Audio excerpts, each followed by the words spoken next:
Hi, my name is Jordan, and this is Kindred Spell. Today, we are not doing more Reddit stories. I know those are going to be Friday uploads. Um, we are actually diving back into kind of the realm of tarot again, but not. I'm just doing research and again talking about things that I am interested in. So today, we are talking about the story of Medusa and the myth around that. So, to first dive into that, we're going to get into the history first. Um, we're going to get into the story of Medusa first before I dive into why I was drawn to the story of Medusa, why I've really always been drawn to the story of Medusa at the end, just in case you guys are only here for the story. So let's get started. So, for some background on the story of Medusa, Medusa is a Gorgon. And we're probably like, Jordan, what are Gorgons? Gorgons are monster figures in Greek mythology. So, in early classical art, Gorgons are portrayed as winged female creatures. Their hair consisted of snakes. They were round-faced, flat-nosed, with tongues lolling out and large projecting teeth. Medusa is later in art depicted as beautiful although deadly, and in some myths was one of the three, was the only one of the three that was mortal. So, Gorgons, these three Gorgons, Medusa and her sisters, were daughters of Phorcys and Ceto. Phorcys was a sea god embodying hidden dangers, perils of the deep, and sea monsters. And Ceto, their mother, was an ancient Greek primordial goddess of sea dangers, monsters, and large marine life. So, as I said previously, Medusa was one of three Gorgons. Her sisters being Syntho and Yoriley. I butchered those. Unfortunately, I will probably continue to do that. Syntho and Yoriley were the Gorgons, dreadful and fearsome beasts. All of them were. In some versions of the story, Medusa was always able to turn people into stone with just a look. In other versions of the story, she was the exception and a beautiful mortal with no abilities until she incurred the wrath of Athena because of an ill-fated love affair with Poseidon. So, we'll get into it, of course, but after the encounter with Poseidon, she was transformed into a vicious monster with snakes for hair and was killed by Perseus, who afterwards used her head as a weapon before gifting it to Athena. So, the theory that I came across the most online was that Medusa devoted herself to a life of celibacy in the name of Athena, in the name of the goddess Athena. However, she's still beautiful. Medusa's name quickly became synonymous with malevolence, hatred, and monstrosity. So, how did it become synonymous with malevolence, hatred, and monstrosity? Medusa was a priestess to the goddess Athena, the virgin goddess of wisdom in battle. One requirement for Medusa to be a priestess for Athena was that she had to be a virgin and give their life to the goddess. Poseidon, or Neptune, the god of the sea and rival to Athena, saw Medusa and was mesmerized by her beauty and the fact that she was a loyal priestess. And because she was a loyal priestess to Athena, she had rejected him. What does Poseidon do about that? He doesn't just walk away. He doesn't just take no for an answer. No, that's unheard of. That's unheard of today, in some spaces. But Poseidon is a god, so of course he didn't take no for an answer. So he assaulted her and decided to humiliate Athena by assaulting her on the steps of Athena's temple. And Poseidon vanished after he was done. He just left her alone and on the steps of the temple, unfortunately. Afterwards, Medusa prayed to Athena for guidance and forgiveness. Another aspect of this is that the gods claimed the people that they had slept with as their mates and their partner forever. So Medusa was now Poseidon's wife. She was also pregnant.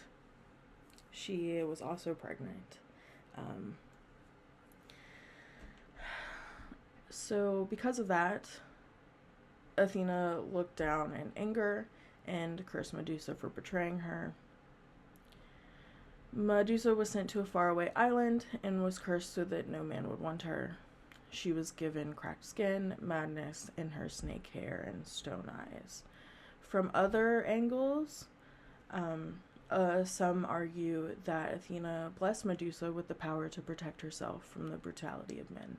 And if you look at it from that perspective, boy, is that correct. Medusa was certainly able to protect herself after that, for sure. Like, having that happen and then being sent away to an island where you're, like, isolated and alone, that probably would not be the way that I would recommend handling it either. But, you know, that's just the theory that I came across the most. This is where Perseus comes in.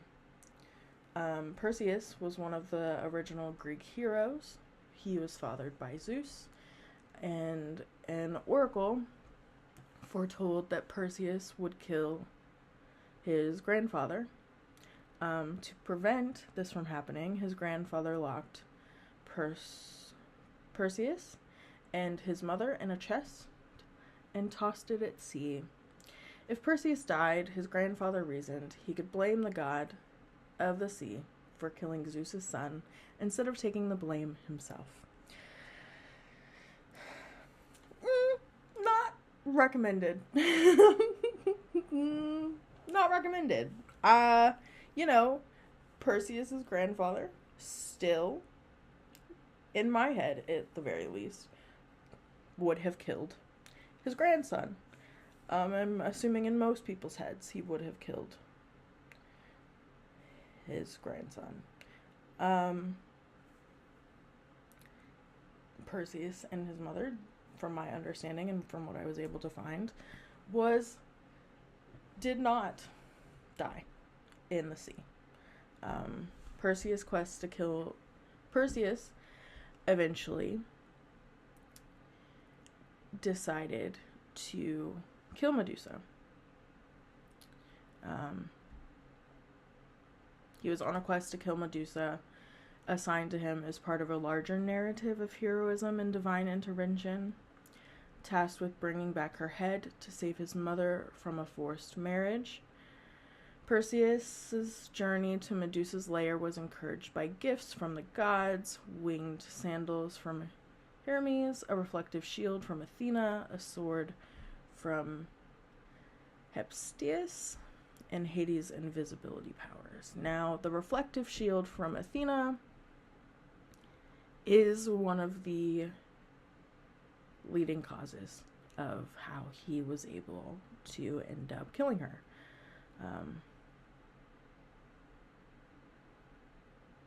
He used the shield to be able to see her and not turn to stone, and was able to sever her head from her body. After her death, Medusa still had her powers. Her head, severed from her body, retained the gaze that turned people to stone. Perseus used it as a weapon, used her head as a weapon several times. As a matter of fact, that is a statue that you can find. Perseus holding up Medusa's head. When you look up that, if you're interested, I mean, they're kind of cool, the statues. It's any kind of statue like that is interesting. The amount of work that people put into that is insane, but not the best thing to be depicted personally, depending on who you are. So he used her head as a weapon, ended up giving the head of Medusa to Athena, who placed it on her shield. The aegis that, I butchered that probably, but the aegis is spelled Aegis. The transformation of Medusa from being a terror of symbol to protection underscores the complex nature of her legacy. So, as I mentioned before, when Medusa died, she was pregnant. So once her head was severed, Medusa was pregnant by Poseidon. That's a whole nother layer to the story. But at the time of her death, her neck was severed, and from her neck sprang a Pegasus, the winged horse, and Chrysaor, which is a giant wielding a golden sword. And in the myth, the offspring symbolize the mingling of horror and wonder, further complicating Medusa's legacy and underscoring the theme of life springing from death. Medusa in the modern world. Medusa's story has found new relevance in today's cultural landscape, becoming a symbol for movements that challenge oppression and advocate for women's rights. Her image is evoked in discussions about the male gaze, victim blaming, and reclaiming of power by those who have been marginalized. One of the things that I have always been interested in is the Medusa tattoos. Those have become popular in regards and symbolize the embodiment of strength, transformation, and the defiance that her story represents. So, I guess so one of the things that have always drawn me to her story is the power that she has. The fact that she can turn men to stone, the snakes for hair. I have a plan for this arm to get a Medusa tattoo and have like her hair is snakes and just being surrounded by flowers to mean that you can be both powerful and soft. There's a duality that I've always liked about that tattoo idea for me specifically. Yeah, you don't have to be one or the other. You can be strong and powerful and stand firm on your boundaries, but you can also be soft and delicate and kind and caring. You don't have to be one or the other. So I guess that's kind of why I was wanting to share this today. Yeah, it's been... Her story has been a huge discussion about the male gaze, and it's been connected to victim blaming, for sure. If her story resonates with you in any sort of way, like, you don't have to be a victim forever. You can change the narrative, and you can decide where you go from here. You don't have to end up on a stranded island. In regards to, like, there's so many different things that you could touch on when it comes to Medusa's story. Like consent and coercion and what consent actually means, because I know in some spaces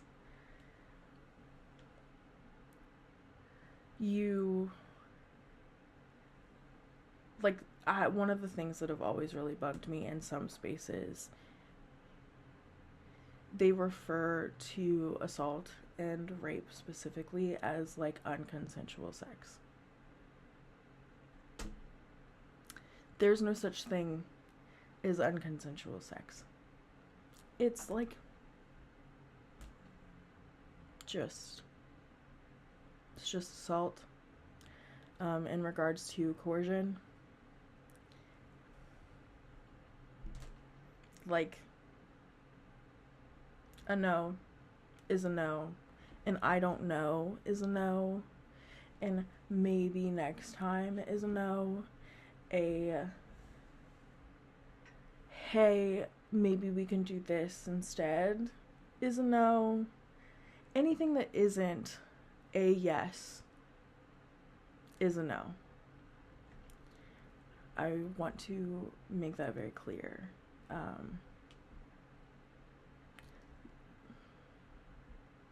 One would hope that this would be common knowledge. I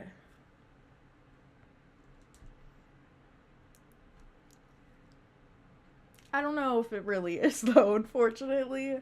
I'm laughing because I'm, the patriarchy. I guess. So anyway, the moral of this, and why I wanted to film it and dive into it, is that we as people get to decide. We get to decide what keeps us where and for how long it keeps us there. And you don't have to be a victim forever in any situation, not even just a situation of assault. You don't have to be a victim forever. You can reclaim that narrative, and you can take your power back in whatever way that looks like for you. Hopefully that's not turning people to stone, but in Medusa's story it is, it seems.